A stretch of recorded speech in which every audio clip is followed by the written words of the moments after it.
আমরা চলে এসেছি সুকান্তনগর সার্বজনীন দুর্গোৎসব কমিটি। আসুন কথা বলে নিই এই পুজো কমিটির কিছু মেম্বারের সাথে। আপনার নামটা? আমার নাম তপন সেনগুপ্ত। আচ্ছা, আপনি এই পুজো কমিটিতে কি পদে আছেন? আমি পুজো কমিটিতে অডিটর পদে রয়েছি আমি এখানে।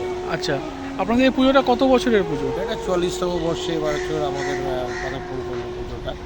আচ্ছা, আপনাদের এইবারকার থিমটা কি আছে? এবারে থিমটা হচ্ছে আমাদের পরিবেশের উপর, পরিবেশকে ধ্বংস করে যেভাবে ইমারত গড়ে উঠছে তার জন্য মেন থিম হচ্ছে পরিবেশ বাঁচাও, পরিবেশটাকে রক্ষা করো, গাছগাছরা লাগাও, পরিবেশের উপরই আমাদের ডিপেন্ড করে পরিবেশ বাঁচাও আমাদের মেন থিম।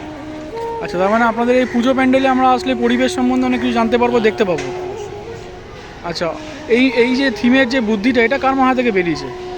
এটা আমরা নিজেদের চিন্তা ভাবনা থেকে সামগ্রিকভাবে পরিবেশ যেভাবে ধ্বংস হচ্ছে, পরিবেশ ধ্বংস করে দিনের পর দিন ইমারত থেকে আরম্ভ করে এখন তো বাচ্চারা খেলতে পারে না, গাছগাছরা নেই, পাখিরা চলে যাচ্ছে বিদেশে। এই যে গাছ যে অবক্ষয়, এটা একটা অবক্ষয়, সেই অবক্ষয় থেকে নিজেদের চিন্তা ভাবনার মধ্যে দিয়েও আমরা এটা আলোচনা করেই যে পরিবেশের উপরে একটা থিম করা গেলে হয়তো মানুষ এটাকে গ্রহণযোগ্য হবে।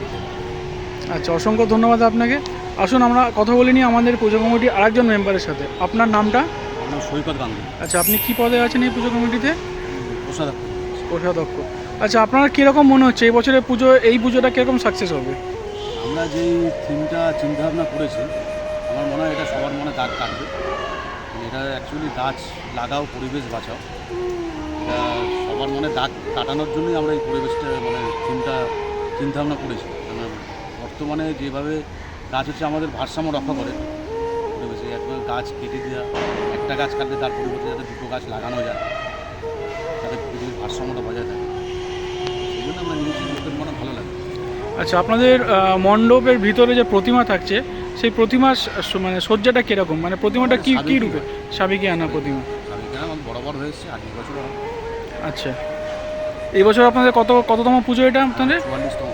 44তম বছর। অসংখ্য ধন্যবাদ আপনাকে।